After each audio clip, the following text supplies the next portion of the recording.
नमस्कार. Simplify IAS मध्ये प्रथमतः सर्वांचं या ठिकाणी स्वागत.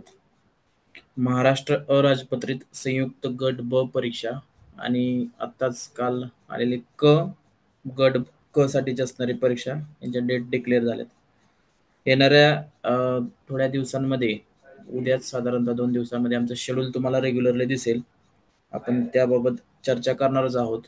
पण सांगण्याचा एक भाग आहे, की ज्या काही गोष्टी महत्त्वाच्या आहेत विद्यार्थी मित्रांसाठी, की एनालिसिस असेल, पी-वाय-क्यू एनालिसिस म्हणजे काय? तर प्रश्नपत्रिकेचं तुमचं पृथक्करण. पृथक्करण म्हणजे काय? की त्यातनं काय क्वेश्चन आहेत, बरोबर आहे. सगळ्यांना माहीत असतं अभ्यास कसा करायचा, काय करायचे, कोणती पुस्तकं वाचायची मार्केटमध्ये. पण एनालिसिस जर तुमचं व्यवस्थित झालं नाही, तर तुम्ही काय करता, की काहीही वाचता आणि मग मार्क येत नाहीत म्हणता. आपल्याला आयोगाला काय करायचंय? चॅलेंजेस करायचं आहे. आपल्याला बघायचंय, की नक्की एक्झॅक्टली आयोग कुठं क्वेश्चन विचारतंय, कुठल्या प्रकारमध्ये खाचा-खुणा सांगतं आणि आयोग आपल्याला सांगतं, की पुढच्या वर्षी आम्ही कशावरती क्वेश्चन विचारणार आहोत. तर त्या दृष्टीने थोडंसं आपण काय करणार आहोत आज भूगोल या विषयाशी साधारणतः आपण या ठिकाणी 3 क्वेश्चन पेपर भाग 1 म्हणून आपण काय करणार आहे 3 क्वेश्चन पेपर जे 2018 पूर्व परीक्षा 2018 पूर्व परीक्षा कंबाईनची 2019 आणि 20 या 3 बाबतच आपण फक्त काय करणार आहोत चर्चा करणार आहोत. त्याच्यामध्ये साधारणतः 45 क्वेश्चन आहेत.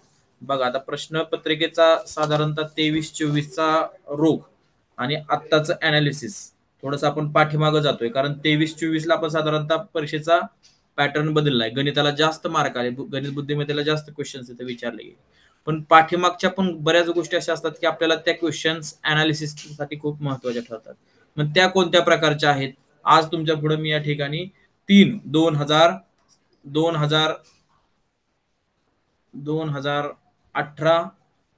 कंबाईन 2018 2019 आणि 2020 आपण या 3च फक्त कंबाईनच्या पूर्व परीक्षेच्या जे क्वेश्चन्स पेपर आहेत मी ऑलरेडी इथे सर्व तुम्हाला पीडीएफ टाइप मध्ये दिलेले आहेत. ते तुम्ही फक्त बघून घ्या. एनालिसिस म्हणजे काय असतं ते तुम्हाला कळेल आणि त्यातून अभ्यास कसा करायचा असतो, की आपल्या अभ्यासाला गती भेटली पाहिजे. की आपण म्हणतो की बरेच जण मुलं असतात की काही अभ्यास केल्यानंतर पुन्हा त्या विषयाकडे लक्ष देत नाहीत. कन्सेप्च्युअल क्लिअरिटी महत्वाचीच आहे. थोडेसे ट्रिक्स महत्वाचे आहेत ते आपण त्या वेळेस बघणारच आहोत. पण पूर्व परीक्षा टॅकल करताना किंवा पूर्व परीक्षेला सामोरे जाताना तुम्हाला ते क्वेश्चन्स कसे येत आहेत, आयोग काय विचारू शकता, आयोगाचा होरा काय काय असतो, तर ते माहीत असणं गरजेचं आहे. सो जास्त वेळ न घालवता आपण या ठिकाणी आज भूगोल या विषयाशी रिलेटेड असणारे कंबाईनचे जे पेपर आहेत त्याच्याबद्दल अनालिसिस आहे. तुमच्या स्क्रीनवर समोर ज्या क्वेश्चन्स पेपर आहे ही आहे कंबाईन 2018 ची क्वेश्चन पेपर आहे. ओके. सो चला पटपट आपण काय करू क्वेश्चन्स घेऊ.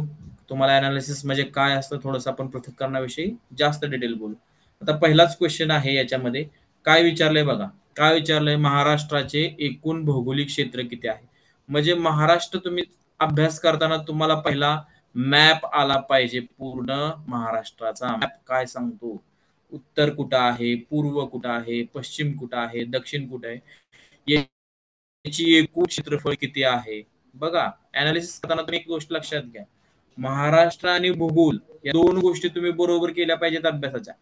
बरोबर आहे की नाही. जसं आता बघा हे 2018 क्वेश्चन पेपर आहे. टोटल क्वेश्चन याला विचारले गेलेले आहेत 15. बघा पॅटर्न मी का मुद्दाम सांगतोय तुम्हाला रिटर्न कारण 23-24 मध्ये भूगोलाला मार्कचं वेटेज आहे 10 मार्कचं आणि पाठीमागं होतं 15 क्वेश्चन्सचे.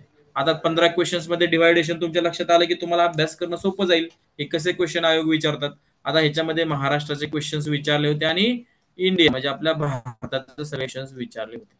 तर महाराष्ट्रावरती साधारणतः तुम्हाला क्वेश्चन्स जी जुन्या पॅटर्न नुसार त्याच्यामध्ये साधारणतः 13 प्रश्न हे तुम्हाला महाराष्ट्रावरती होते. ही जी आता 2000 कंबाईनच्या बघतोय 18 कंबाईन प्री त्याच्यामध्ये 13 क्वेश्चन्स हे महाराष्ट्रावरती होते आणि 2 क्वेश्चन्स फक्त काय होते हे भारताच्या भूगोलावरती होते. म्हणजे तुम्ही जास्तीत जास्त कशावरती फोकस केला पाहिजे तर महाराष्ट्राच्या भूगोलावरती फोकस केला पाहिजे. ह्या पेपरच्या अनालिसिस मधून येत आहे. तुम्ही पुढचे प्रत्येक क्वेश्चन पेपर अनालिसिस कसं करायचं याच्याबद्दल मी तुम्हाला थोडंसं काय करतोय मदत करणार आहे. महाराष्ट्राचे बघा आता हे 13 तुम्हाला क्वेश्चन्स आहेत ते फक्त महाराष्ट्राशी रिलेटेड असतील. आता अभ्यास करताना आपण म्हणतोय महाराष्ट्र आणि भारत या ठिकाणी दोन गोष्टी आहेत. मग याच्यामध्ये अभ्यास करताना तुम्ही थोडासा पॅटर्न बघितला पाहिजे की आपल्याला महाराष्ट्रावरती कशा प्रकारे अभ्यास करता येईल. एवढा मोठा व्हास्ट सिलेबस आहे, तर व्हास्ट सिलेबस असताना सुद्धा तुम्हाला त्याचं अनालिसिस जमलं पाहिजे की कुठल्या टॉपिकला आपण कशामध्ये कन्सिडर केलं पाहिजे, टॉपिकचे डिव्हायडेशन्स केले पाहिजे, जेणेकरून तुम्हाला ते इझिली काय होईल, अभ्यास करता येईल. आता आपण पहिल्यांदा फक्त महाराष्ट्र बघू. महाराष्ट्रावर अभ्यास आपण भूगोल अभ्यासाचा, महाराष्ट्राचा भूगोल. तर महाराष्ट्राच्या भूगोलाचा अभ्यास करताना तुम्ही सगळा सिलेबस अगदी 3 मेन पॉइंट्स मध्ये डिवाइड करू शकता. कुठला कुठला आहे तो? एक, पहिला म्हणजे तुमचा आहे महाराष्ट्राचा प्राकृतिक आणि आर्थिक भूगोल.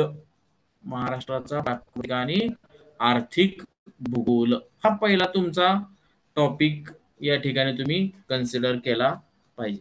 त्याच्यानंतर महाराष्ट्र कशामध्ये कन्सिडर करू शकता? अजून दुसरा महत्वाचा मुद्दा, तर दुसरा पॉइंट आहे त्याच्यामध्ये पर्यटन. बघा, आपण याच्यामध्ये डिटेल जाऊ पुन्हा. पर्यटन. ओके. तिसरा काय पॉइंट आहे? तर 3 मध्ये आहे महाराष्ट्रातील सामाजिक व मानवी भूगोल. मानवी भूगोल. आता बघा, तुम्ही काय म्हणाल, ह्या 3 मध्येच पूर्ण सिलेबस आपण डिवाइड करतो. 3च पॉइंट याच्यामध्ये पूर्ण महाराष्ट्र आपण डिवाइड करतो. मग पहिला पॉइंट आहे प्राकृतिक आणि आर्थिक भूगोल. महाराष्ट्र प्राकृतिक आणि आर्थिक भूगोल याच्यामध्ये कोणते टॉपिक कव्हर होतात तुमचे?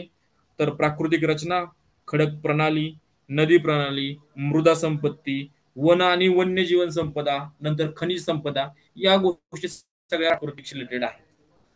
बरोबर आहे. म्हणजे नदी तुम्हाला अभ्यासायची असेल, खडक प्रणाली अभ्यासाची असेल, किंवा मृदा कशी आहे, हे सगळे एका टॉप मध्ये हे तुमच्या केंद्रित झालं पाहिजे. तुम्हाला क्वेश्चन कसा विचारलाय हे तुम्हाला कळलं पाहिजे, त्यासाठी अनालिसिस करणं गरजेचं आहे. दुसरा टॉपिक आपला होईल तयार. तर आता पर्यटनामध्ये कोणता कोणता महाराष्ट्र भूगोल संबंधित घ्यायचा भाग? त्याच्यामध्ये तुम्ही राष्ट्रीय उद्याने घ्याल, वन्यजीव अभयारण्य घ्याल, महाराष्ट्रातील प्रसिद्ध किल्ले पर्यटनाचा भाग आहे. त्यानंतर महाराष्ट्रातील धार्मिक आणि सांस्कृतिक पर्यटन स्थळ, त्याच्यावरती तुम्हाला बराच वेळा क्वेश्चन विचारले जातात. त्यातलाच महत्वाचा मुद्दा आहे तो म्हणजे जे जिल्हे आहेत ते तुम्हाला संकीर्णरित्या माहित पाहिजे. म्हणजे आपण पुणे जिल्हा घेतला, आता पुणे जिल्हा घेतला तर पुणे जिल्ह्याबद्दल तुम्हाला सगळी माहिती पाहिजे. बरोबर आहे. म्हणजे पुण्यामध्ये किती तालुके आहेत, त्या तालुक्यांमध्ये उत्तरेला कुठला आहे, दक्षिणेला कुठला आहे, असे क्वेश्चन्स विचारले जातात. त्यामुळे तो टॉपिक तुम्ही पर्यटनमध्ये इन्क्लूड केला पाहिजे. आणि तिसरा महत्वाचा टॉपिक आहे त्याच्यामध्ये, म्हणजे 3 भागामध्ये आपण साधारणतः महाराष्ट्र डिवाइड करतोय का? तर आपल्याला भूगोलाचा अभ्यास सोपस्करित्या करता आला पाहिजे. तिसरा तुम्हाला टॉपिक सांगितला सामाजिक व मानवी भूगोल. आता यातले महत्वाचे तिसरा जो भाग आहे त्याच्यामध्ये महत्वाचा टॉपिक आहेत लोकसंख्या. लोकसंख्या मी जर अभ्यासासाठी घेतला तर लोकसंख्या तुम्हाला कशा कशा बघा, इकॉनॉमिक्स मध्ये तुम्हाला विचारलं जाणार आहे. बरोबर आहे. आणि जिओग्राफी, म्हणजे दोन्हीकडे तुमचा पण अभ्यास काय होतोय, एकसारखा होत जातोय. जो टॉपिक आहे तो टॉपिक तुम्हाला लक्षात आला पाहिजे कशामध्ये घ्यायचं. त्यानंतर स्थलांतरावरती विचारलं जातं. बरोबर आहे. शहरीकरण, ग्रामीण वस्ती असतील किंवा वसाहती असतील, झोपडपट्टी असेल, निर्मिती व्यवस्था, आणि ग्रामीण शहरी किनार, हा जो भाग आहे तो साधारणतः मेन साठी विचारला जातो. मुख्य परीक्षेसाठी याच्यामध्ये बरेच, म्हणजे सामाजिक असेल त्याच्यामधला पार्ट बऱ्यापैकी, मुख्य परीक्षा ज्या असतात त्यांच्यामध्ये तुमचे स्थलांतर असेल, शहरीकरण असेल, ग्रामीण वस्ती असेल, याच्याशी रिलेटेड क्वेश्चन्स तुम्हाला तिथे दिसतील. ओके. आता साधारणतः तुम्हाला एक लक्षात यावं की हा डिवाइड का केलेला आहे की आपल्याला सोपस्कर जावं. प्राकृतिक भाग लक्षात आला की तुम्हाला विचारलं नदी प्रणाली, तुमच्या लक्षात येईल की हा प्राकृतिक आणि आर्थिक भूगोलाचा विषय. महाराष्ट्रातील वन्यजीवन विचारलं कुठलंही, हा तुमच्या लक्षात येईल, हा पर्यटनाचा भाग आहे. त्यानंतर तुम्हाला लोकसंख्या विचारली तर तुम्हाला महाराष्ट्रातील सामाजिक आणि मानवी भूगोलाचा हा भाग आहे. ह्या गोष्टी तुमच्या काय होतील, लक्षात येतील. त्यासाठी तुम्हाला हे डिवायडेशन केलेलं आहे. आता थोडंसं रिव्हिजनचा पार्ट आहे, त्यामुळे आपण जास्त याच्यामध्ये अनालिसिस जाणार आहे. ज्यावेळेस आपण सेपरेट घेऊ त्यावेळेस वन बाय वन आपण त्याच्याकडे काय जाणार आहोत, कन्सिडर करणार आहोत त्या गोष्टी. आता फक्त तुम्हाला लक्षात येण्यासाठी मी या गोष्टी सर्व सांगितलेल्या आहेत.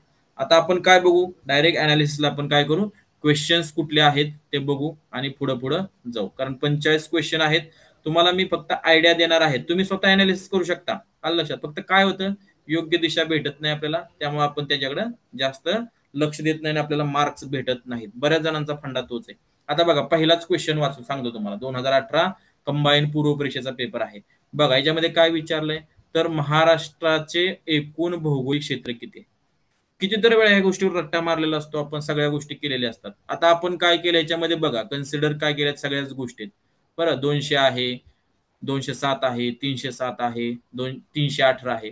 पण बघा, आपण अभ्यास कशात केलेला असतो, लाख हेक्टर मध्ये अभ्यास करत नाही. तुम्ही कुठले पुस्तक काढा, त्याच्यामध्ये काय असते, चौरस किलोमीटर असं असतंय.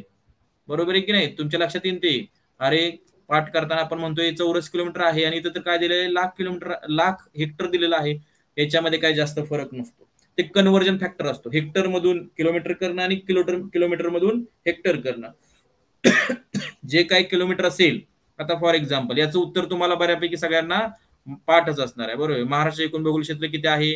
307,713. बरोबर आहे. 3,07,13 किलोमीटर, 13 चौरस किलोमीटर आहे. बरोबर आहे. ह्या गोष्टी तुम्हाला माहिती आहेत हेक्टरच्या. ओके. आता हेक्टर पॉईंट आला म्हणजे काय झालं, तर हा कन्व्हर्जन फॅक्टर असतोय. जे काही तुमचे किलोमीटर्स आहेत इंटू 100 की ते पुढे हेक्टर तुम्हाला करता येतात. हे कन्व्हर्जन फॅक्टर तुम्हाला सगळ्यांना माहित आहे. बरं, आता ह्याचा अनालिसिस केला आपण. ठीक आहे, हा क्वेश्चन 2018 ला विचारला. याच्यावरती आयोग कशा प्रकारे अजून क्वेश्चन गेस करू शकतो.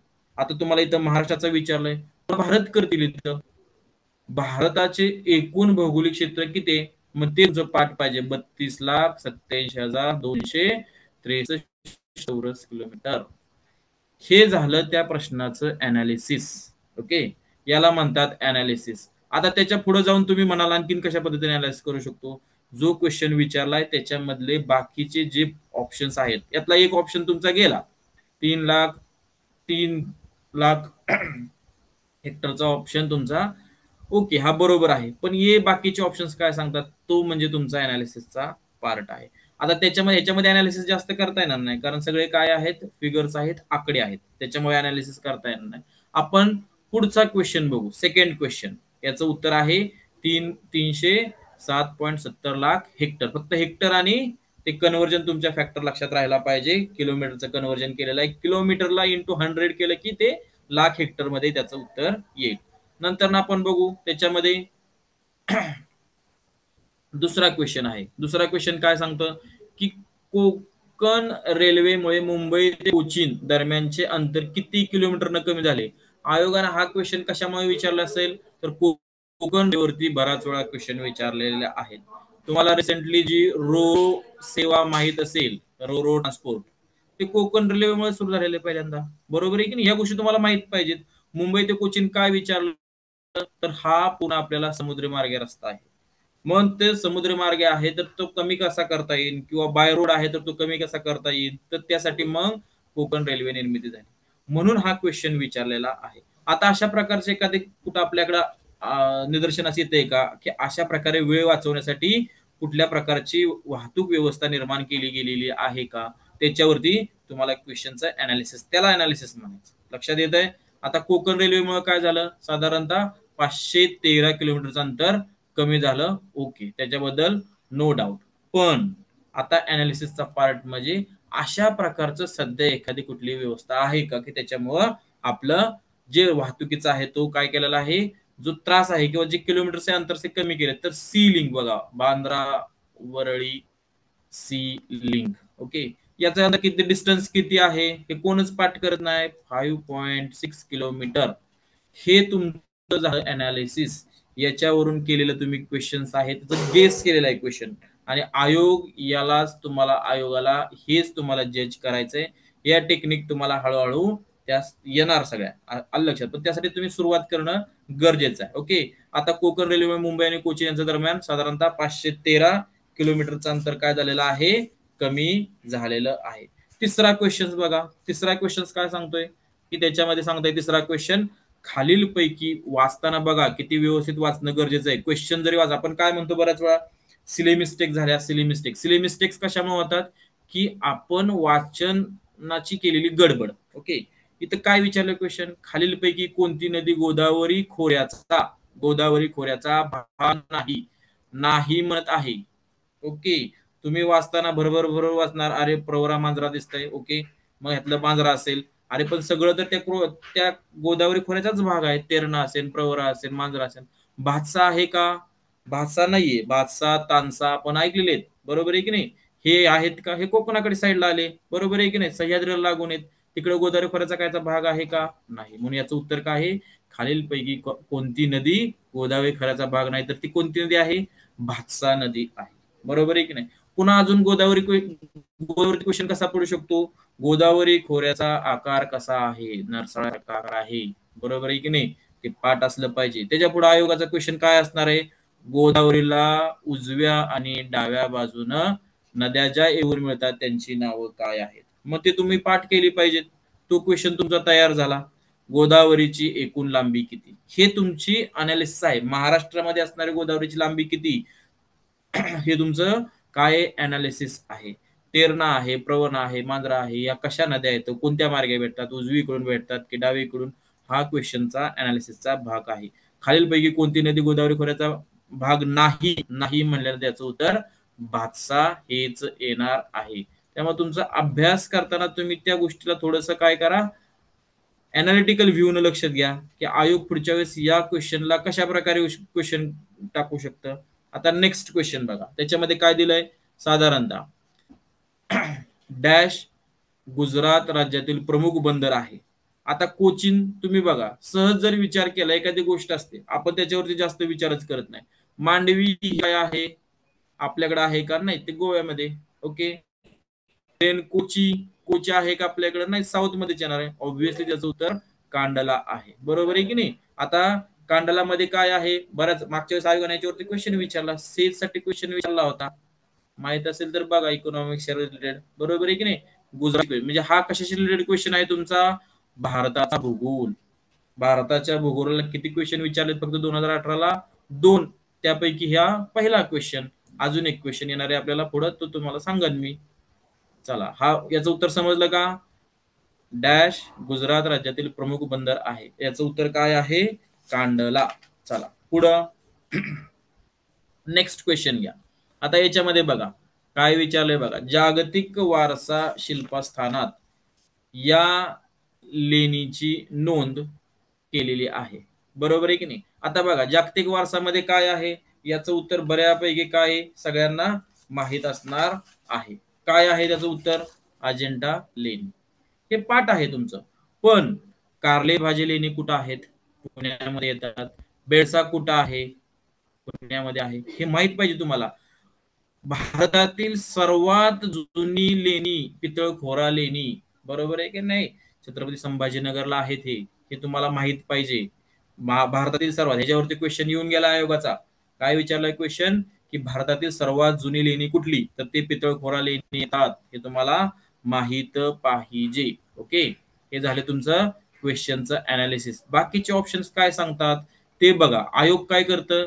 प्रश्नाचं उत्तर आणि उत्तराचा पुढच्या वेळेस काय असतो? प्रश्न असतो, आणि आपण त्याच गोष्टी चुकतो, बरोबर आहे की नाही? चला नेक्स्ट घ्या. त्याच्यानंतर ना क्वेश्चन पुढचा आहे बघा, खालीलपैकी कोणत्या राज्यात तलाव सिंचन जास्त आहे? आता तलाव सिंचन म्हणजे काय?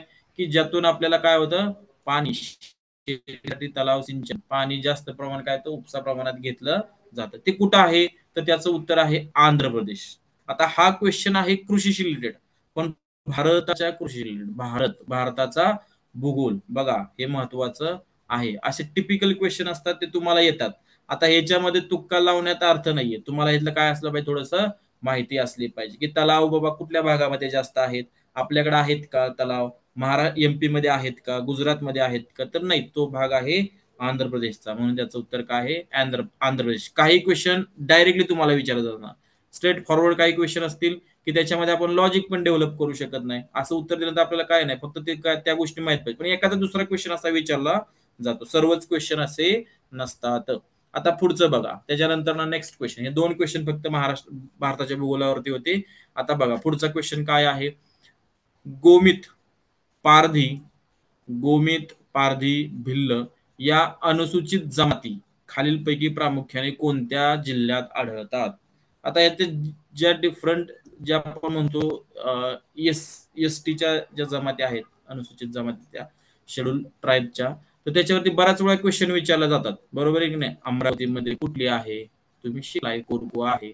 यवतमाळमध्ये कुठली आहे? बरोबर आहे की नाही? अजून भिल्ल आहेत, बरोबर आहे की नाही? दिलेत पारधी आहेत. बरोबर आहे की नाही. महादेव कोळी बऱ्याच वेळेला महादेव कोळी कुठं आहेत, तर हे तुम्हाला थोडंसं त्या त्या गोष्टीमध्ये जाऊन विचारलं पाहिजे. किंवा आता बऱ्याच वेळा विचारतात सगळ्यात जास्त अनुसूचित जमाती असणारा जिल्हा कुठला आहे, हा क्वेश्चन तुम्हाला रिलेटेड टू लोकसंख्या विचारला जातो. तर तुमचा अनालिसिस त्या पद्धतीचं पाहिजे की अनुसूचित जमाती आहेत, इथला जो मेन मुद्दा आहे किंवा जास्त महत्व स्ट्रेस करण्यासारखा जो पॉईंट आहे तो अनुसूचित जमाती आहे. मग त्याच्यावरती कोणत्या प्रकारे क्वेश्चन विचारतात, बऱ्याच वेळा विचारतात. एससीचा आपल्याला जिल्हा विचारलाय बघा, एससी ची लोकसंख्या जास्त असणारा जिल्हा कुठला, हे तुम्हाला पाठ पाहिजे. बरोबर आहे की नाही. मग त्या दृष्टीने तुमचं अनालिसिस झालं पाहिजे. जो क्वेश्चन विचारलाय त्याला तुमचं अनालिसिस झालं पाहिजे किंवा त्या गोष्टी तुम्ही लक्षात घेतल्या पाहिजेत. आता याच्यामध्ये काय दिलंय, गोमित, पारधी, भिल्ल या अनुसूचित जमाती खालीलपैकी प्रामुख्याने कोणत्या, तर याचं उत्तर आहे जिल्हा धुळे. ओके. देन त्याच्यानंतर ना नेक्स्ट महत्वाचं आहे, पुढचा क्वेश्चन कडे जाऊ आपण. अनालिसिस आपल्याला थोडंसं पटपट पटपट करायचं आहे. ओके. पुढचा आहे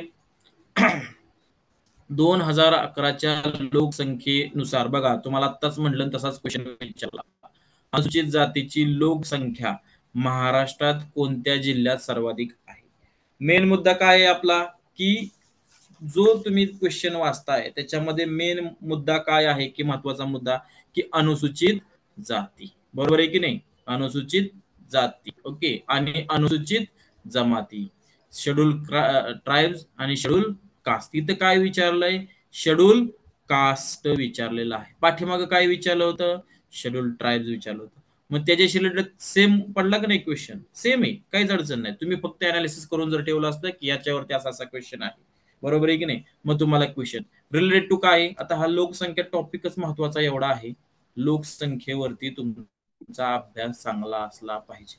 बरोबर आहे की नाही. मग त्याच्यामध्ये सगळ्याच related to Maharashtra plus Bharat, इंडियाचा तुम्हाला पूर्ण 2011ची लोकसंख्या तुमची तोंडपाठ पाहिजे. याच्यावरती मिनिमम 2 ते 3 क्वेश्चन तुम्हाला दिसतीलच. मग ते तुमचे चांगले झाले पाहिजेत, त्याशिवाय तुम्हाला मार्क येणार नाहीत. आणि हातातले मार्क आहेत. लोकसंख्या एकदा करून ठेवले, तुम्ही साक्षरता विचारा, तुम्ही जनगणनेतला कुठलाही क्वेश्चन विचारला, तुम्हाला ते येणार म्हणजे येणार. फक्त तुमचं अनालिसिस चुकता कामा नये. त्या गोष्टी तुम्ही तयार करून ठेवल्या पाहिजे. हा पाठांतराचा भाग आहे. किती घनता आहे सांगता आली पाहिजे, कितीने वाढले सांगता आले पाहिजे. साक्षरता किती होती मागच्या वेळेस, एवढी होती, आता किती झाली, एवढी झाली. इथं काय विचारलाय क्वेश्चन, अनुसूचित जातीची लोकसंख्या महाराष्ट्रात कोणत्या जिल्ह्यात सर्वाधिक आहे, तर त्याचं उत्तर आहे पुणे. ओके. पुणे जिल्ह्यामध्ये सर्वाधिक त्याची या ठिकाणी लोकसंख्या एसटीची तुम्हाला एससीची सापडेल. त्याच्यानंतरचा नेक्स्ट क्वेश्चन आहे बघा, पुढच्या प्रश्नामध्ये काय दिलंय, भारताची पहिली पंचवार्षिक योजना. आता पंचवार्षिक योजना बघा, तुम्हाला वाटेल हा काय इकॉनॉमिक्सचा क्वेश्चन आहे का, नाही. रिलेटेड टू काय विचारलं त्यांना सगळ्या गोष्टी ते कंबाईनच विचारतात. त्यामुळे तुम्हाला पहिली योजना कधी सुरू झाली हे माहित असलं पाहिजे निश्चित. 51 ते 56. मग ते महाल नोबिस असेल, मग त्याला कोणी कोणी दिले होते प्रतिमान, ते सगळे तुम्हाला माहित पाहिजे. इकॉनॉमिक्स मध्ये पण तुम्ही भाग अभ्यास केलेला असतोय, त्यामुळे या गोष्टीचा तुम्ही जास्त गोष्टी काय करायचं, म्हणजे जो प्रश्न आहे त्याच्यावरती तुम्ही काय करता, प्रतिप्रश्न काय काय विचारू शकता, तुम्ही गेस करा. त्या गोष्टीला थोडासा गेस करा, थोडासा वेळ द्या की यामध्ये काय विचारलं आहे. काय नाही, सहज तुम्ही त्या गोष्टी करत चला. काही काही गोष्टी डायरेक्ट विचारतात, पहिली पंचवार्षिक योजना, तसा हा सरळ क्वेश्चन विचारलेला आहे, पहिली योजना कधीची आहे. आता त्याच्यानंतर नेक्स्ट आहे महत्वाचा बघा, पुढचा प्रश्न आहे, महाराष्ट्राचा प्रमुख जलविभाजक कुठला. आता हा महाराष्ट्राचा प्रमुख जलविभाजक काय असणार, ऑब्विसली तुम्ही लगेच सांगाल सह्याद्री. आता बाकीच्या मध्ये काय बघा, सातपुडा आहे आपल्याकडे, बरोबर आहे की नाही. वरती नॉर्थला आहे, उत्तरेला त्याच्यामध्ये सातपुडा आहे. अरवली महाराष्ट्रात येत नाही, त्याच्या उत्तरेला आहे. निलगिरी साऊथ मध्ये आहे, म्हणजे दक्षिणेत आहे. तुम्ही उत्तर लगेच काही गोष्टी असतात ते पण एक गोष्ट लक्षात ठेवा, तुम्हाला साधारणतः 30 सेकंदाचा वेळ असतो. त्याच्यामध्ये तुम्ही कमीत कमी वेळात जर तुम्ही म्हणाल की नाही नाही मी 5 सेकंदात हे उत्तर सोडवणार, 5 सेकंदात माझा ते गोल करून झाला पाहिजे, 10 सेकंदात उत्तर संपलं पाहिजे, मला पुढच्या क्वेश्चनला जायचं, इतकं फास्ट जर तुमचं होऊ शकतं, पण तुमचं त्यासाठी काय पाहिजे, आवाका वाचनाचा चांगला पाहिजे. बरोबर आहे की नाही. इथं जर तुम्हाला विचारलं असतं महाराष्ट्राचा प्रमुख जलविभाजक, तुम्ही काहीच न बघता जर तुमच्या डोक्यातच असेल की सह्याद्री त्याचं उत्तर आहे, सह्याद्री पर्वत होईल, असं तुम्ही उत्तर दिलं असतं, हे उत्तर तुमचं बरोबर आलं असतं. म्हणजे पाठांतर प्लस तुमचं स्मार्ट वर्क कामाचं आहे किंवा गरजेचं आहे. पुढचा क्वेश्चन बघा, महाराष्ट्रातील पहिली अणुभट्टी डॅश नावाने ओळखली जाते, म्हणजे कोणत्या नावाने ओळखली जाते. आता याचं उत्तर आहे अप्सरा. हा क्वेश्चन सरळ आहे, स्ट्रेट फॉरवर्ड आहे, पहिली आहे. त्यामुळे तुम्ही अभ्यास करताना बऱ्याच गोष्टी महाराष्ट्रात पहिल्यांदा ज्या ज्या घडल्या त्या गोष्टी तुम्हाला माहीत असल्या पाहिजेत. आता त्याच्यानंतर पौर्णिमा आली, पौर्णिमा बंद पडली, ध्रुव आहे, सायरस आहे, या गोष्टी तुम्ही त्यावेळेस तुम्ही शिकला. टेकचा पार्ट आहे, पण सायन्स टेकचा पार्ट आहे, पण हा ऍज अ जिओग्राफी मध्ये तुम्हाला तो विचारलेला आहे की महाराष्ट्रामध्ये कोणत्या गोष्टी सामाजिक असेल आर्थिक मध्ये तुम्हाला हा क्वेश्चन विचारला जाऊ शकतो. याचं उत्तर आहे महाराष्ट्रातील प्रमुख अणुभट्टी या ठिकाणी पहिली जी आहे अणुभट्टी तिचं नाव आहे अप्सरा. त्याच्यानंतर पुढचा क्वेश्चन बघू आपण. पुढचा क्वेश्चन मध्ये आहे जोड्या लावा. आता बघा, जोड्या लावा हा क्वेश्चन आहे, तुम्हाला एक साधारणतः सिंपल सांगतो की कुठलं तुम्हाला जास्त माहित आहे त्या गोष्टीकडे तुम्ही जास्त वळाला पाहिजे. जोड्या लावामध्ये दुसऱ्या तिसऱ्या सेकंदात तुमचे उत्तर तुम्हाला माहित असतं. बघा याच्यामध्ये काय विचारलंय, नांदेड, जालना, बुलढाणा, यवतमाळ हे जिल्हे. त्यानंतर तालुका त्यातले विचारलेत भोकर, भोकरदन, उमरखेड आणि संग्रामपूर. तुम्हाला जिल्हा आणि त्याचा तालुका असलेला तुम्हाला पार्ट ओळखायचा आहे. आता तुम्ही सहज जर बघितलं भोकर कुठं येतं आणि भोकरदन, हे कन्फ्युजन झालं असेल तुमचं, भोकर आणि भोकरदन. आता याच्यामध्ये नांदेड आहेत, महाराष्ट्राचे मुख्यमंत्री, माजी मुख्यमंत्री भोकर. ओके, नांदेड भोकर तुम्हाला हा माहिती आहे. जालना भोकरदन, ह्या दोन गोष्टी तुम्हाला माहित आहेत. या दोन गोष्टीचा ऑप्शन असणार एवढंच ऑप्शन आहे का कुठं? कुठंच नाहीये, याच्यामध्ये ऑप्शनच नाही तसा. दोन गोष्टी तुम्हाला कन्फर्म माहित आहेत. पुढचं तुम्हाला बुलढाण्याचं संग्रामपूर माहितच असावं असं काही नाहीये. आता यवतमाळचं उमरखेड बऱ्यापैकी माहित असतं. जरी तुम्ही डी ला बघितलं 3 तर 2 ठिकाणी, बरोबर की नाही, आणि 4 इथे एकाच ठिकाणी, ऑप्शन संपले. जोड्या जुळवताना तुम्हाला एक गोष्ट लक्षात घ्या की पहिल्यांदा तुम्हाला चेक करायचं की मला यातलं काय माहित आहे.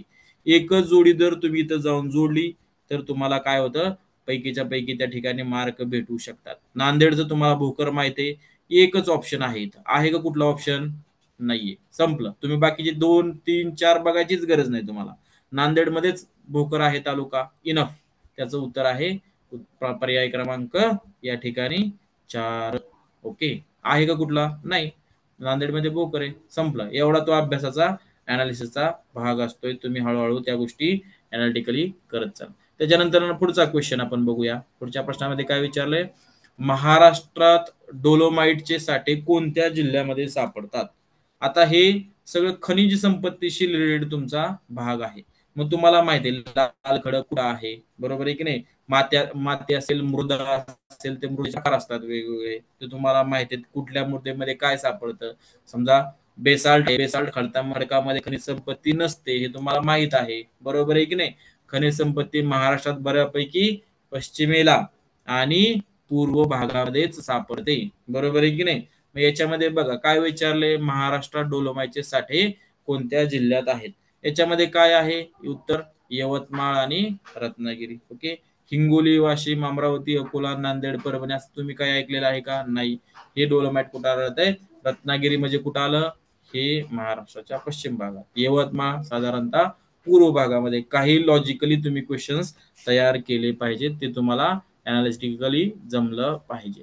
त्याच्या पुढचा प्रश्न आहे, डॅश हा महाराष्ट्रातील पहिला पर्यटन जिल्हा आहे. बघा तुम्हाला काय म्हणलं, काही गोष्टी पहिल्या ज्या आहेत त्या तुमच्या काय पाहिजेत, पाठ असल्या पाहिजेत, बरोबर आहे की नाही. पहिला साक्षर जिल्हा तुम्ही शोधा कुठला आहे, बरोबर आहे की नाही.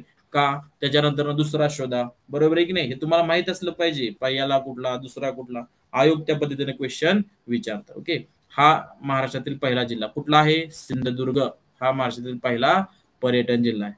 कोल्हापूर काय आहे? सांस्कृतिक आहे. आता नाशिक वगैरे काय आहे तुम्ही पाठ करून घ्यायचं, किंवा त्याची रिलेटेड इम्पॉर्टंट काय गोष्टी त्या डायरेक्ट इथं लिहून ठेवायच्या आहेत. ते तुमचं झालं अनालिसिस. पुढचा प्रश्न बघूयात आपण, जालना जिल्ह्याच्या सीमा खालीलपैकी कोणत्या जिल्ह्याशी जोडलेल्या आहेत? आता याच्यासाठी तुम्हाला काय माहित पाहिजे, तर महाराष्ट्राचा असणारा पूर्ण मॅप तुम्हाला चांगला माहित पाहिजे. आता त्यासाठी काय करायचं, पहिल्यांदा बघा महाराष्ट्र तुम्ही डिवाइड करा 4 भागामध्ये. ओके, त्याच्यामध्ये पूर्व पश्चिम तुम्हाला ज्या पद्धतीने आकडेवारी द्यायची त्या पद्धतीने तुम्ही, ओके, डिवाइड करण्यामुळे काय होतं, की तुमचा अभ्यासाचा आवाका वाढतो. आज पहिला दिवस आहे, समजा भूगोलासाठी तुम्ही अभ्यास करता, फक्त काही पार्ट घ्या. मग या पार्ट मध्ये नागपूर कुठं आहे, गोंदिया कुठं आहे, त्याच्यानंतर ना चंद्रपूर कुठे येत आहे, यवतमाळचा भाग काय, अकोला कुठं जात आहे, या गोष्टी तुम्ही पहिल्या भागामध्ये दुसरे काय येत आहे, तर साधारणतः लातूर कुठं आहे, लातूर नंतर न यवतमाळचा भाग नांदेड आहे का, कुठं लागतोय का तिथं, पुन्हा ज्या ठिकाणी पश्चिमेला कुठल्या आहेत लातूरच्या, बरोबर आहे, सोलापूर कुठं आहे, या सीमा तुमच्या लक्षात येईल. त्यासाठी पहिल्यांदा तुम्ही काय केलं पाहिजे, महाराष्ट्राचा पूर्ण मॅप या ठिकाणी अभ्यासला पाहिजे. आणि तो अभ्यासताना काहीतरी लॉजिकली तुम्ही त्याचा अभ्यास केला पाहिजे, त्यावेळेस तुम्हाला या गोष्टी लक्षात येते. आता याच्यामध्ये तुम्हाला विचारलंय कुठल्या जिल्ह्यासाठी प्रश्न विचारलाय, तर जालना जिल्हा. ओके, आता जालना जिल्ह्याचा जर तुम्ही सहज अभ्यास केला तर काय आहे त्याच्यामध्ये तुम्हाला माहिती आहे, जालन्याला जळगाव आहे का, तुम्ही सगळ्यांना वाचलंय ते. ओके, बरोबर, इतक्या दिवस अभ्यास केलेला असतोय. उस्मानाबाद इतक्या लांब आहे का, नंतर त्याच्यानंतर न बघा औरंगाबाद म्हणजे संभाजीनगर, जळगाव हे आहेत का इतक्या लांब, वाशिम आहे, बीड जातोय का इतक्या लांब जालन्याकडं, हे तुम्हाला माहित पाहिजे. ओके, आता याच्यामध्ये बुलढाणा विचारलं, बरोबर आहे की नाही, बुलढाणा कशामध्ये, बुलढाणा, परभणी, बीड आणि हे संभाजीनगर म्हणजे आता औरंगाबाद म्हणतोय आपण तिथं. ओके, तर या गोष्टीमध्ये तुम्हाला काय विचारलंय, जिल्ह्याच्या सीमा कोणत्या जिल्ह्याशी जोडलेल्या आहेत, असे बऱ्याच वेळा, आता बऱ्याच वेळा पुणे जिल्ह्याचं विचारलेलं आहे, बरोबर आहे की नाही, यवतमाळ एक बराच वेळा विचारलंय, यवतमाळ, यवतमाळ एक क्वेश्चन असतोय, बरोबर आहे, हे तुम्हाला माहित पाहिजे, बरोबर आहे की नाही. पाठीमागच्या वेळेस नाशिक जिल्हा आणि नाशिकच्या जिल्ह्याशी क्लॉकवाईज असणारे जिल्हे सीमा, ओके, जिल्ह्यांच्या सीमा क्लॉकवाईज, हे महत्वाचं आहे. क्लॉकवाईज तुम्हाला जिल्ह्याच्या सीमा काय केलेल्या दाखवायच्या होत्या, त्यापैकी कुठलं नाही म्हणून तुम्हाला क्वेश्चन विचारले होते. आता इथं फक्त जालना विचारलंय, जालना जिल्ह्याशी संबंधित कुठला आहे, बुलढाणा, परभणी, बीड आणि औरंगाबाद, हे त्याचं उत्तर आहे, म्हणून पर्याय आहे एक, विधान अ फक्त काय आहे, बरोबर आहे. आता हे ज्यावेळेस आपण अभ्यास करणार आहोत, आता इथं रिव्हिजनचा पार्ट आहे, ज्यावेळेस इन डिटेल जाणार आहोत, तर हे लक्षात कसं ठेवायचं, त्याचे ट्रिक्स आहेत, मी तुम्हाला त्या ट्रिक्स त्यावेळेस व्यवस्थित सांगणार आहे. ओके, आता रिव्हिजनचा पार्ट आहे, त्यामुळे आपण थोडंसं फास्ट जाणार आहोत, फक्त त्या गोष्टी तुम्ही करून ठेवा. ओके, आयोग विचारते काय, त्याच्यावर तुमचं लक्ष असलं पाहिजे निश्चित. आता हा क्वेश्चन आहे तो इकॉनॉमिक्स रिलेटेड आहे, त्याच्यामुळे आपण थांबणार. हे झालं तुमचं 2018 कंबाईनचं पूर्व परीक्षेचं अनालिसिस. त्याच्यानंतर ना आहे पुढचे पेपर आहे 2019 ची पूर्व परीक्षा. बघा याच्यामध्ये पण काय होते, 15 प्रश्न होते, एकूण 15 प्रश्न. त्यावरती काय विचारले होते, महाराष्ट्राशी रिलेटेड किती क्वेश्चन होते, इंडियाशी रिलेटेड किती क्वेश्चन होते. बघा महाराष्ट्र साधारणतः 11 क्वेश्चन विचारले होते आणि इंडियाचे किती झाले, 2. तुम्ही म्हणाल 13च क्वेश्चन, आयोगानं 2 क्वेश्चन यातले कॅन्सल केलेले आहेत. ओके, काही कॅन्सल कारणास्तव झाले असतील त्यांचे, तो भाग वेगळा, पण फायनल आन्सर की नुसार फक्त 13च क्वेश्चन काय होते त्यावेळेस आयोगाने कन्सिडर केले होते. 2 क्वेश्चन ते नंतर फायनल मध्ये काय झालं ते कॅन्सल. ते कुठले आहेत ते आपण समोर बघणार आहोत. महाराष्ट्रावरती बघा पुन्हा 11 क्वेश्चन्स, इंडियावरती 2. अभ्यास कशाचा जास्त केला पाहिजे, तुमचं फोकस कशावरती असलं पाहिजे, महाराष्ट्रावरती. पुन्हा तेच पॅटर्न काय सांगितलं, 1, 2 आणि 3 भाग. पहिल्या भागामध्ये काय सांगितलं होतं तुम्हाला, महाराष्ट्राचा प्राकृतिक आणि आर्थिक भूगोल, त्याच्यामध्ये येणार आहे प्राकृतिक रचना, नदी, खडक, मृदा संपत्ती. दुसऱ्यामध्ये काय सांगितलं होतं, पर्यटन, त्याच्यामध्ये पर्टिक्युलरली जिल्हे, पर्यटन, वन्यजीव, राष्ट्रीय उद्याने. तिसऱ्यामध्ये महाराष्ट्राचा सामाजिक व मानवी भूगोल, त्यातले लोकसंख्या. हे पॉइंट तुम्हाला का वारंवार सांगतोय, जर अशा पद्धतीने तुम्ही डिव्हाइड केलं तर तुम्हाला अभ्यास भरपूर अभ्यास केला तरी वाटणार नाही की आपण खूप वाचलंय, कारण तुम्ही त्याच्यामध्ये काय केलं, सुसूत्रता आणली. लक्षात, तुम्ही त्याचं काय केलं, डिव्हायडेशन केलं फॉर तुमच्या कन्व्हिनियन्स साठी. लक्षात येत आहे. आपण डायरेक्ट प्रश्नांना जाऊ. पहिला प्रश्न तुम्हाला तुम्हाला दिसतोय 57 नंबरचा क्वेश्चन आहे. त्याच्यामध्ये काय विचारलंय, कंबाईन 2019 चा क्वेश्चन आहे. ओके, कंबाईन 2019 बघा, 2019 चा हा प्रश्न आहे. पहिला प्रश्न बघा काय दिलेला आहे, तुमच्या समोर असेल, खालील पैकी पुणे विभागात सर्वात उत्तरेकडील तालुका कुठला. आत्ताच तुम्हाला मी 2 मिनिटापूर्वी सांगितलं हे तुम्हाला क्वेश्चन असे विचारले जातात. काय विचारलं बघा, पुणे विभाग, जिल्हा म्हणत नाही अख्खा विभाग सांगतो तुम्हाला. त्यातला उत्तरेला जिल्हा कुठला? आता पुणे विभागात पुणे जिल्ह्याचाच काय असणार आहे भाग वरते, तर त्याच्यामध्ये मावळ. आता याच्यामध्ये थोडंसं लक्षात घ्या की ऑप्शन्स कसे दिलेत. पहिलं बघा, मेढा असा कुठं तालुका तुम्ही आतापर्यंत तर वाचला नाही, मी तर वाचलेला नाही असा तालुकाच नाही मेढा. त्यानंतर चंदनगड आहे, पण तो कुठं आहे? कोल्हापूर. ओके. त्याच्यानंतर ना मावळ हा पुण्याचाच भाग आहे, बरोबर आहे. पण मावळ येतं कुठलं आपलं? पश्चिमेच्या साईडला येतं. हा उत्तरेकडचा जास्त भाग नाही, बरोबर ना. पुण्याच्या पश्चिमे साईडला हा मावळचा भाग आहे, म्हणजे डोंगराला लागून. आणि हा कुठला आहे? पूर्व. मग राहिलं उत्तर काय तुमचं उत्तरेकडं, तर जुन्नरच उत्तरेकडे आहे. नाशिक बाजूला जरा थोडंसं गेल्यानंतर आपल्याला माहिती आहे तिकडच्या भागामध्ये जुन्नर हे काय आहे? उत्तरेकडील भाग आहे. म्हणून पहिल्याचं काय उत्तर आहे? उत्तरेकडील पुण्यातील विभागात कुठला आहे सर्वात उत्तरेकडील तालुका? तर त्याचं ऑप्शन 1 उत्तर आहे, म्हणजेच जुन्नर. लक्षात येतंय का? हे त्यांचं झालं अनालिसिस. आता पुणे जिल्ह्याचा तुम्हाला काय पाहिजे? पूर्ण मॅप माहित पाहिजे, त्यावेळेस या गोष्टी लक्षात येतील. नाही आल्या तर ऍटलिस्ट तुम्हाला लॉजिक डेव्हलप करता आलं पाहिजे, की हे काय लॉजिक आहे त्याच्या पाठीमागं, की याचं उत्तर तुम्हाला सापडता आलं पाहिजे. ऍटलिस्ट तुम्हाला ऑप्शन डिलीट करता आले पाहिजेत. पुढचा प्रश्न आहे, महाराष्ट्र पठारावरील सर्वात मोठी नदी खोरे कोणते? आता हा प्रश्न तुम्ही बराच वेळा ऐकलाय. कुठला आहे महाराष्ट्राची सर्वात लांब नदी? गोदावरी. बरोबर आहे की नाही? तेव्हा दुसरा नदी येतील का तिथं? नाही येणार, आहे की नाही. गोभी गो त्याच्यामध्ये शॉर्ट फॉर्म बघा काय विचार. नदी खोरे सगळ्यात मोठं कुठलं आहे? पहिलं आहे गोदावरी. नंतर कुठला आहे? भीमा. गोभी. नंतर काय आहे? कृष्णा. कृ. नंतर ना तापी आणि कृतान. गोभी कृतान हे त्याचा शॉर्ट फॉर्म आहे. असे सगळे शॉर्ट फॉर्म असले तुम्हाला बघायची गरजच नाही ना, तुमचा अभ्यासच झालेला आहे. कधीही त्यांना कुठूनही विचारत, लहान कुठलं तुम्ही लगेच सांगा, मोठं कुठलं सांगा.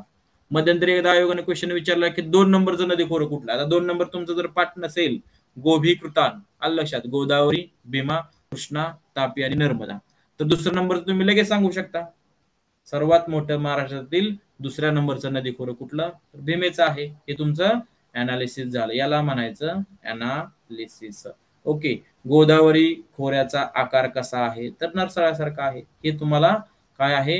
पाठ असलं पाहिजे. त्याच्यानंतरचा समोरचा प्रश्न बघा, महाराष्ट्र पठाराची काय?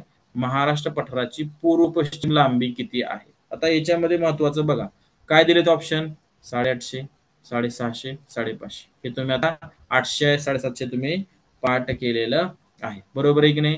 पूर्व पश्चिम लांबी विचारली, आलं लक्षात. समुद्र किनारा किती आहे? 720 चा आहे. या गोष्टी तुम्हाला माहित पाहिजेत, बरोबर आहे की नाही. पूर्व पश्चिम आणि ही काय झाली? समुद्राची लांबी, म्हणजे पश्चिमेचा किलोमीटर तुम्हाला किती माहिती आहेत? 720 माहित आहे. याचं उत्तर काय आहे?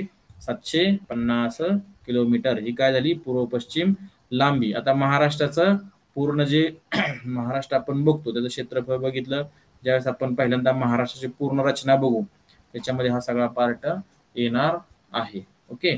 त्याच्यानंतर ना पुढचा प्रश्न बघू आपण. पुढच्या प्रश्नामध्ये काय आहे? जोड्या लावा. आता बघा हा जोड्या लावा भाग आहे, हा येतो कृषीशी संबंधित, बरोबर आहे की नाही. तर आपल्याला गोष्टी बऱ्याच माहित नसतात की हे कशाचं उत्तर आहे काय आहे. पण बऱ्यापैकी तुम्ही जर थोडंसं लक्ष दिलं, आलं लक्षात. जोड्या लावामध्ये काय प्राणी दिलेत पहिल्यांदा? काय प्राण्यांमध्ये पहिल्यांदा दिले? गाई, म्हैस, शेळी आणि मेंढी. लॉजिकली उत्तर तुम्ही याच्यामध्ये देऊ शकता. आता बऱ्यापैकी आपल्याला माहिती आहे गाई त्याच्या जाती, आपल्याकडे गीर असते, बरोबर आहे की नाही. एचं कुठं 2 दिसतंय का तुम्हाला?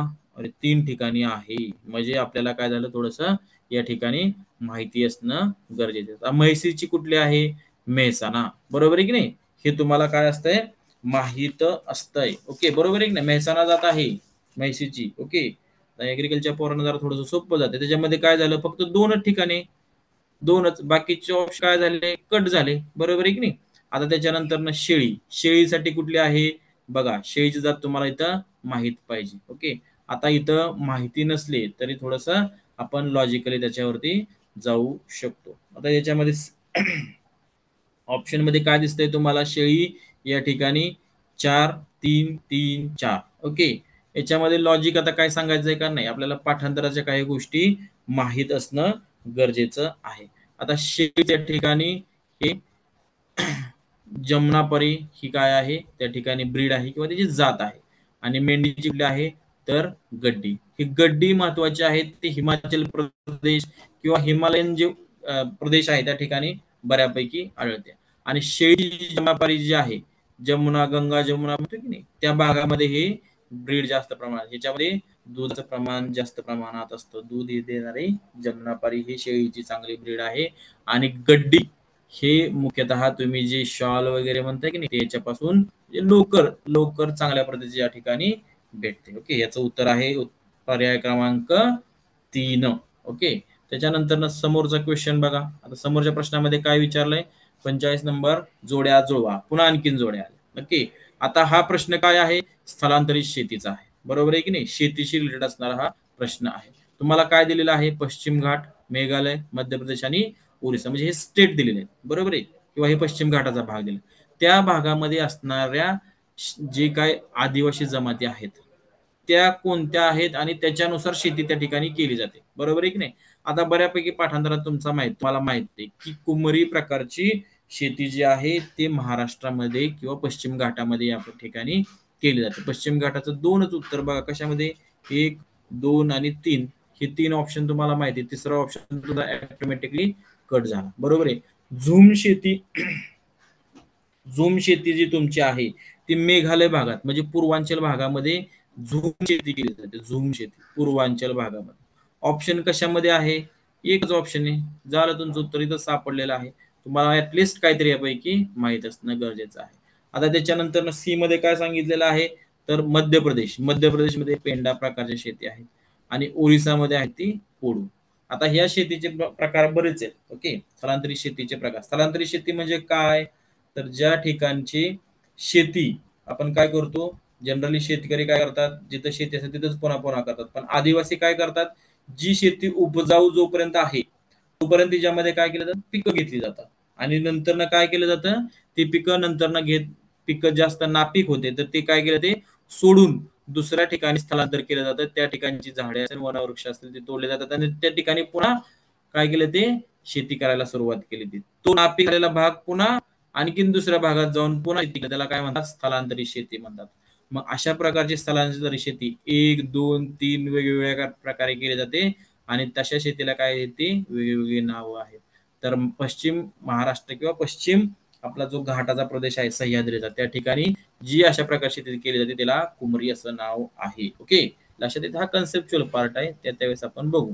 त्यानंतर पुढचा महत्वाचा प्रश्न आहे तो म्हणजे महाराष्ट्रातील खालीलपैकी सर्वात मोठा जलविद्युत प्रकल्प कुठला आहे. आता हे काय संबंध महाराष्ट्राला माहित आहे, याचं उत्तर काय असणार आहे, कोकण असणार आहे. खोपोली वैतरणा वगैरे नसणाऱ्यावरपैकी कुठला नाही, तर कोकण हा काय आहे, महाराष्ट्राची भाग्यलक्ष्मी आपण कोयनाला म्हणतो की तो जलविद्युत प्रकल्प मोठा आहे. ओके, आता याच्यामध्ये तुम्हाला बरेच विचार, विष्णुपूर वगैरे प्रकल्प आहे, तुम्हाला माहित पाहिजे, नांदेड विष्णुपूर आहे.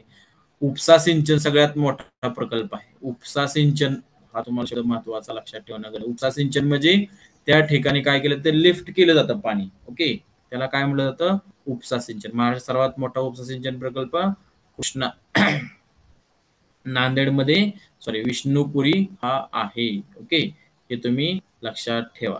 त्यानंतरचा पुढचा प्रश्न बघा, महाराष्ट्रातील खालील पर्वतरांगांचा क्रम उत्तरेकडून दक्षिणेकडे. हा बराच वेळा तुम्हाला विचारला जातो. उत्तरेकडून दक्षिणेकडे काय लिहा, पर्वतरांगा झाल्या. पुन्हा त्याच्यानंतर जे आपले पीक आहेत, बरोबर आहे की नाही, म्हणजे शिखरांचा पुन्हा क्रम विचारला जातो. बरोबर नाही, या डोंगर रांगा आहेत. आता तुम्हाला डोंगर रांगा सगळ्या माहित आहेत, त्या गोष्टी तुम्ही शिकलेला आहात. बरोबर आहे की नाही. समजा टॉपला आहे, समजा नर्मदा नदी. नर्मदा नदी कशा डिवाइड झालेली आहे, बरोबर आहे की नाही.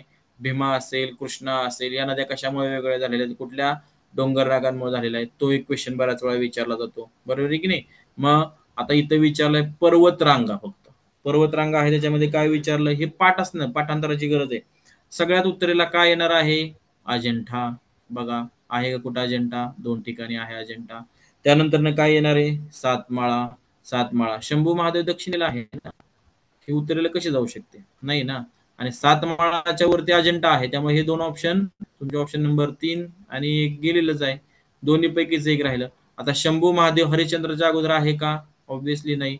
बघा लक्षात घ्या. मग कुठले आहे? शंभू महादेव दक्षिणेला आहे, हरिश्चंद्र पर्याय क्रमांक 2 याचं उत्तर आहे.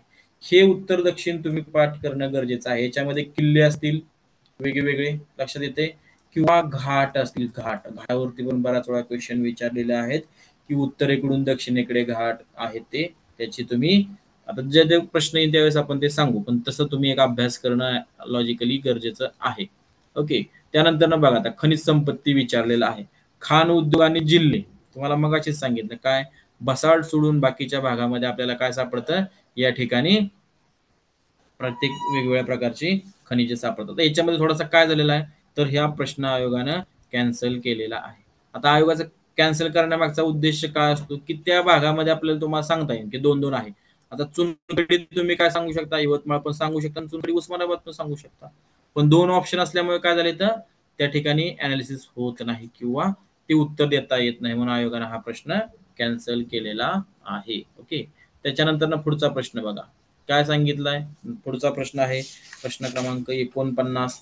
महाराष्ट्रातील खालीलपैकी कोणत्या प्रदेशात कोणता प्रादेशिक विभाग पर्जन्य छायेच्या प्रदेशात येतो. आता पर्जन्य छायेचा प्रदेश हा कन्सेप्ट जर तुम्हाला कळला तर तुम्हाला त्या गोष्टी सगळ्या लक्षात येणार आहे. कन्सेप्ट काय असतो पर्जन्य छायेचा प्रदेश, की आपण बघा जनरली मान्सून आपलं कसं येतं, पश्चिमेकडून येतं. आपला सगळ्यात मोठा या ठिकाणी मगाशी जलविभाग बघितला काय होईला, सह्याद्री, बरोबर आहे की नाही. आता हे पश्चिमेकडून समुद्रमार्ग आलेलं जे काही बाष्प असेल किंवा जे ढग आलेत ते पाणी घेऊन आलेले आहेत. ओके. ते काय होतात, त्या डोंगर माथ्यावरती भरपूर पाऊस पडतो.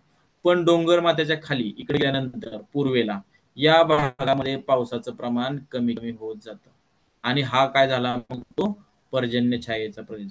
आता फॉर एक्झाम्पल म्हणजे तुम्हाला लक्षात येईल, महाबळेश्वरला पाऊस किती प्रमाणात पडतो, तेवढ्या प्रमाणात वाईला पडतो का, नाही.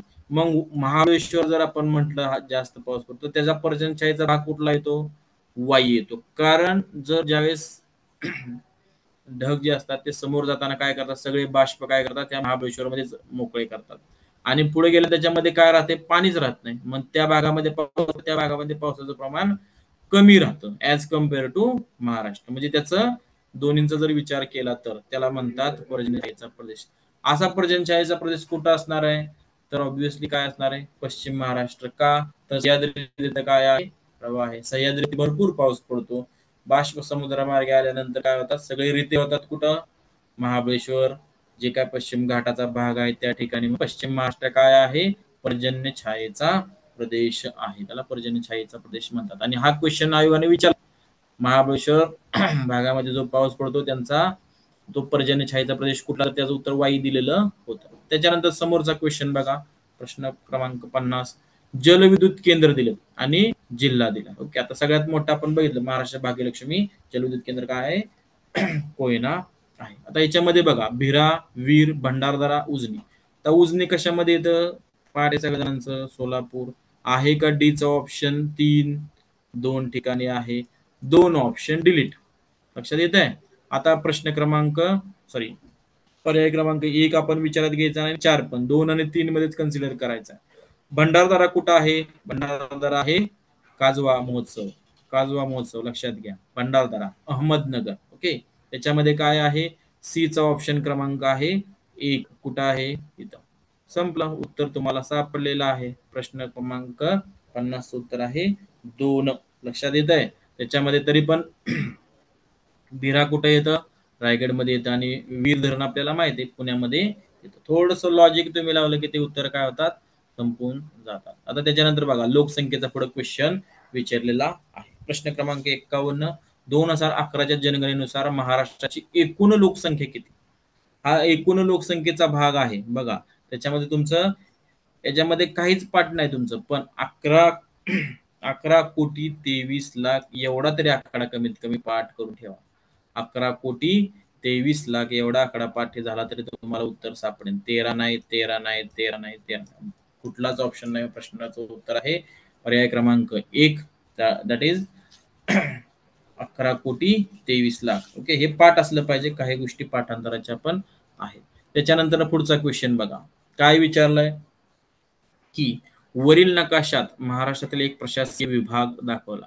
किती विभाग आहेत आपल्याकडं? 6. नांदेड 7वा होता. खालीलपैकी कोणता प्रशासकीय विभाग वर्तुळ म्हणजे हे गोल करून दाखवलेला जिल्हा मुख्यालय आहे? इथं मुख्यालय कुठलं आहे बघा, त्याचं मुख्यालय कुठलं असणार आहे? पुणे दिसतंय का? पुण्याचा कुठं आकार वाटतोय का? नाही. बरोबर. नाशिक नाही. नागपूर नाही. औरंगाबाद नाही. आता हे औरंगाबाद नाही का? औरंगाबाद आहे. औरंगाबाद त्याचं उत्तर आहे का? हे बघा, लक्षात घ्या तुम्ही. या जो तुम्ही पहिल्यांदा मी तुम्हाला म्हणलं की महाराष्ट्राचा मॅप तुम्ही अभ्यास करताना असाच करा. 1, 2, 3 आणि 4 तुम्हाला सगळ्या महाराष्ट्राच्या कडानकडा माहीत होतील. ओके, हे तुम्हाला महत्वाचं आहे. तुम्ही डिवाइड करा. आलं लक्षात? महाराष्ट्राने त्या पद्धतीने त्याच्याकडे बघत चला. थोड्या वेळासाठी बघितलं तर तुमच्या लक्षात मॅप येऊन जाईल, पण तुमचे ते सारखं तुम्हाला व्हिज्युअलायझेशन त्याचं झालं पाहिजे, तर हे प्रश्न तुम्हाला सुटले जाते. आता हा प्रश्न आयोगाने काय केलेला आहे? कॅन्सल केलेला आहे, कारण त्याचे 2-2 ठिकाणी या ठिकाणी ऑप्शन्स होऊ शकतात. त्यामुळे कदाचित आयोगाने हा क्वेश्चन कॅन्सल केलेला असावा. हे झाले तुमचे. पुढचा प्रश्न राहिला शेवटचा 2019 मध्ये, कंबाईन 2019. पुढचा प्रश्न आहे प्रश्न क्रमांक 54. महाराष्ट्राचा कोणता अक्षरवृत्त विस्तार आहे? बघा, अक्षरवृत्त आणि रेखावृत्त तुमचे पाठ पाहिजे. आता याच्याशी रिलेटेड फक्त मी एवढंच बोलणार आहे की अक्षरवृत्त तुमचा पाठ आहे, अक्षरवृत्त आणि रेखावृत्त. भारताचं पण तुमचं अक्षरवृत्त रेखावृत्त पाठ पाहिजे. बरोबर आहे की नाही? किती अक्षरावरती आहे? सगळ्यात महत्वाचं, महाराष्ट्र भारताचा भाग आहे, तो कितीला चालू होतो? 6 डिग्री काय, 8 काय आहे, इंदिरा पॉइंट कशाला म्हणतात? बरोबर आहे की नाही? ह्या गोष्टी तुम्हाला त्या पहिल्या टॉपिक मध्ये आपण ज्यावेळेस घेऊ त्यावेळेस टॉपिक मध्ये तुम्हाला त्या कशा पाठ करायच्या हे सांगा. आता इथं लक्षात ठेवा, काही गोष्टी लॉजिक लक्षात ठेवायच्या. बरेच जण म्हणतात की आमच्या लक्षातच राहत नाही की हे कसं आहे, काय आहे. बघा, याच्यामध्ये काय दिलं सगळं तुम्हाला 15-15 दिसतंय. 15-15 ओके, 15 डिग्री आणि पुढचे मिनिट्स. आता याच्या मिनिट मध्ये काय राहतं? थोडासा फरक राहतोय बघा. कायच फरक नाही राहत. 15 आणि 7 यांचा डिफरन्स 7च आहे. पाठ करताना आपण लक्षात ठेवलं. ओके, 15 आणि 7 हे दोन्हीमध्ये महाराष्ट्रात अक्षरवृत्त आहेत. पण सगळ्यामध्येच बघा तुम्ही 15 आणि 7, 15 आणि 7, 15 आणि 7. मग उत्तर कसं काय लिहायचं? तर काही गोष्टी आता पाठ करणं गरजेचं आहे. 44 हे त्याचं उत्तर आहे. 44 डिग्री आणि पुढचं 15 डिग्री आणि 44 मिनिट. ऑप्शन क्रमांक 1 त्याचं उत्तर आहे. 15 डिग्री 44 मिनिट उत्तर. बघा, उत्तर हे महत्वाचं आहे. काय सांगितलं तुम्हाला? काही गोष्टी तुम्ही वाचताना व्यवस्थित वाचायच्या आहेत. काय त्याच्यामध्ये? 15 डिग्री आहे सगळीकडे. बरोबर आहे की नाही? उत्तर आहे. दक्षिण. इथं काय आहे? आपण उत्तरेलाच लोकेट करतो. बरोबर आहे ना? हे पूर्वी. बरोबर आहे की नाही? गोलार्ध काय आहे? हे उत्तर आहे, हे दक्षिण आहे. आपण कुठं आहे? उत्तरेला आहे. मग अक्षरवृत्त जे असतील ते वरचे काय सांगतो आपण? उत्तर सांगतो. बरोबर आहे की नाही? हे तुम्हाला माहित पाहिजे. सो 15चं काय आहे? 15 डिग्री 44 मिनिट उत्तर आणि ते 22 डिग्री 6 मिनिट उत्तर याचं एक्झॅक्ट आन्सर आहे. त्याच्यानंतर समोरचा प्रश्न बघा, 55 क्रमांकाचा. महाराष्ट्रातील खालीलपैकी कोणती नदी खचदरीतून वाहते? बघा, आता खचदरी असणारी नदी कुठली तुम्हाला विचारलं. महाराष्ट्राच्या पूर्व वाहिनी नद्या कुठल्या? पश्चिम वाहिनी नद्या कुठल्या? पश्चिम वाहिनीतली आणखीन ज्या गोष्टी आहेत तुम्हाला माहित पाहिजेत. बरोबर आहे की नाही? पूर्व वाहिनी कुठल्या? आता दक्षिण वाहिनी नदी पण आहे आपल्याला माहिती आहे ना. दक्षिण वाहिनी नदी कुठली आपल्याला माहिती आहे, ओढा वगैरे तुम्हाला सांगता येईल ते. बरोबर आहे की नाही? प्राणहिता आहे, वर्धा आणि बाणगंगा आणि प्राणहिता यांची पुढे काय झाला? संगम झालेला. प्राणहिता नदी ती वर्धा आणि याची झालेली आहे. तुम्हाला ते माहित पाहिजे. याचं उत्तर काय आहे? महाराष्ट्राच्या खालीपैकी कोणती नदी खच धरून वाहते? तापी पश्चिम वाहिनी नदी आहे. तापी ही पश्चिम वाहिनी नदी आहे. हिचा उगम कुठं झाला हे तुम्हाला माहित पाहिजे ताई. बरोबर आहे की नाही? गोदावरी बघा, गोदावरीची खचदरी आहे का? नाही. कृष्णा नाही. घटप्रभा नाही. याचं उत्तर काय आहे? प्रश्न क्रमांक 55 उत्तर आहे खचदरीतून वाहणारी नदी कुठली आहे? तापी. ओके, जी पश्चिम वाहिनी आहे नर्मदा तापी. बरोबर आहे की नाही? 208 किलोमीटर याचं डिस्टन्स आहे. आणि जी नर्मदा आहे महाराष्ट्रात किती किलोमीटर वाहते? 54 किलोमीटर आहे. बरोबर आहे की नाही? तिचे लांबी विचारले जाते. चला, त्याच्यानंतर ना तिसरा जो आपला महत्वाचा आजचा शेवटचा पार्ट आहे त्याच्यामध्ये कंबाईन 2020. ओके, कंबाईन 2020 मध्ये पुन्हा सांगतो, भाग 1 मध्ये तुम्हाला काय करायचं आहे, अभ्यास करायचा आहे. महाराष्ट्राचा कसा अभ्यास करायचा आहे तुम्हाला, 3 भागामध्ये महाराष्ट्राचा अभ्यास करायचा आहे. महाराष्ट्राचा प्राकृतिक आणि आर्थिक भूगोल. त्याच्यामध्ये काय येणार आहेत, प्राकृतिक रचना, खडक, नदी प्रणाली, मृदा, वन्यजीव आणि खनिज संपत्ती. दुसरा आहे त्याच्यामध्ये पर्यटन. पर्यटन मध्ये काय येणार आहे, राष्ट्रीय उद्याने, अभयारण्य, प्रसिद्ध किल्ले, धार्मिक स्थळ असतील, सांस्कृतिक स्थळ असतील आणि एखादा जिल्हा आहे त्याचं पूर्ण जिल्हा अभ्यास तुम्हाला त्याच्यामध्ये करायचा आहे. तिसरा पार्ट आहे महाराष्ट्रातील सामाजिक आणि मानवी भूगोल. त्याच्यामध्ये लोकसंख्या, स्थलांतर, ग्रामीण वसाहत असतील किंवा झोपडपट्टी, ग्रामीण शहरी विस्तार असेल किंवा किनारा असेल, या भागाचा तुम्हाला 3 मध्ये अभ्यास करायचा आहे. 3 युनिटच्या वेळेस तुम्हाला मी मुद्दाम सांगितलं आहे की अभ्यास असा थोडक्यात करा. आज मला फक्त महाराष्ट्राचा सामाजिक आणि मानवी भूगोल अभ्यास करायचा आहे तर तेवढाच अभ्यास करा. त्याच्यामध्ये तुम्हाला आज फक्त लोकसंख्याचा अभ्यास करायचा, एवढं डोक्यात ठेवा. मला भूगोलाचा अभ्यास करायचा आहे का, असा लक्षात ठेवू नका. संपूर्ण अभ्यास करायचा, तो आवाका मोठा होतो. त्यामुळे थोडं थोडं तुकड्यांमध्ये अभ्यास केला तर काय होतंय, आपल्याला काय होतंय, जास्त कॉन्फिडन्स येतोय की आज मी चांगलं काहीतरी वाचलेलं आहे. चला पुढचा क्वेश्चन पेपर घेऊ, कंबाईनचा 2020चा. पहिला क्वेश्चन बघा काय, क्वेश्चन क्रमांक 16. काय त्याच्यामध्ये पहिला प्रश्न, भारत आणि पाकिस्तान यांच्यातील सिंधू पाणी करार 1960.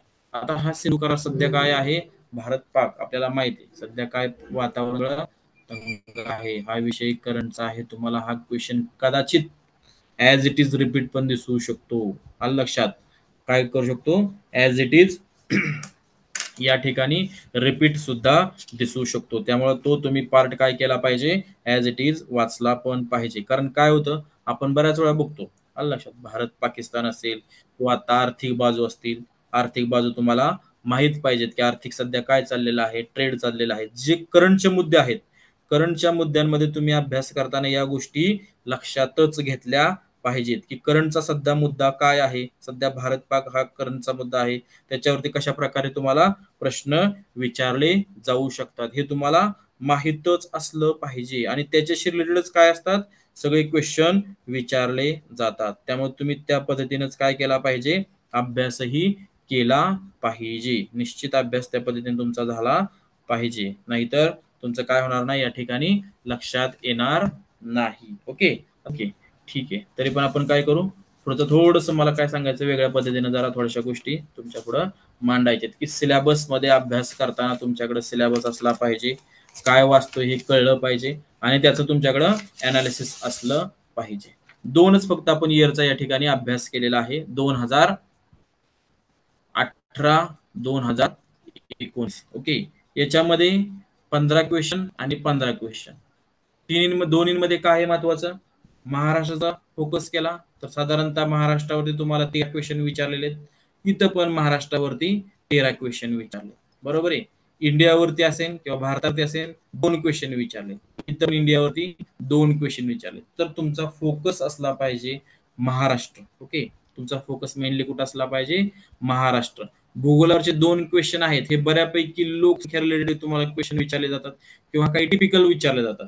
टिपिकल मध्ये तुम्हाला एखादा क्वेश्चन विचारलं जातं की सगळ्यात मगाशी तलाव उपसा सिंचनाचा विचारला होता, तलावांचे सगळ्यात तलाव सिंचन होते आंध्रमध्ये, बरोबर आहे की नाही. हे क्वेश्चन असे विचारले जातात डायरेक्टली, पण ते 2 क्वेश्चन साठी बाकीच्या गोष्टीला तुम्ही महत्व देता, म्हणजे महत्व दिलं पाहिजे. त्याच्यामध्ये महाराष्ट्राशी रिलेटेड असणारं प्राकृतिक असेल, खडक प्रणाली असेल किंवा मृदा असेल, या गोष्टीचा तुमच्या ठिकाणी अभ्यास झाला. आपण उद्या या ठिकाणी काय करू, पुढचे क्वेश्चन्स अनालिसिस करू. चला, थँक्यू.